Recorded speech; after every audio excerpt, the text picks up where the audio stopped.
हम साथे लइके देवरा Jagdamba recording studio Begusarai. Mix by Raju Singh. हम साथे लइके देवरा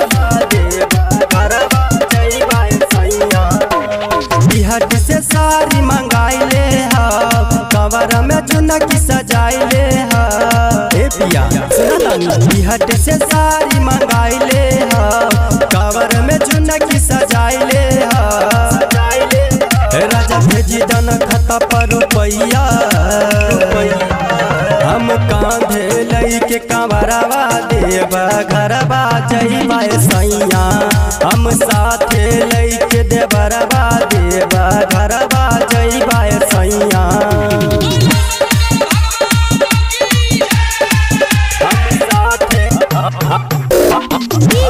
साथे लइके देवरवा हम साथे लइके देवरवा देवा घरवा जइबा सैया सुल्तानगंज से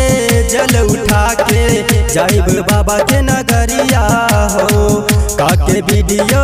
कॉलिंग तोहरा देहत रहब खबरिया हो सुल्तानगंज से जल उठा के जाइब बाबा के नगरिया हो काके वीडियो कॉलिंग तोहरा देहत रहब खबरिया हो हसवैला नाई बात कहिया हम कांधे लइके कंवरवा देवा घरवा जइबै सैया हम कांधे लइके कंवरवा देवा घरवा जइबै सैया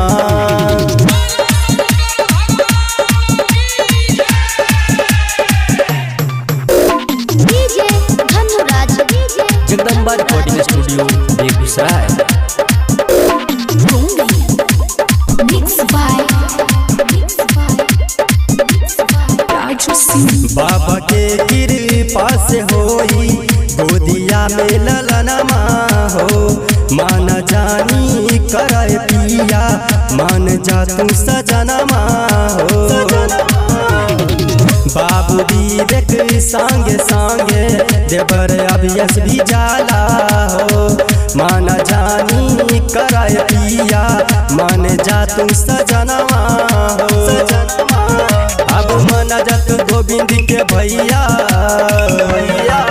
हम कांधे लइके कंवरवा देवा घरवा जइबै सैया हम संगे लइके देवरवा देवा घरवा जइबै सैया जगदम्बा रिकॉर्डिंग स्टूडियो बेगूसराय।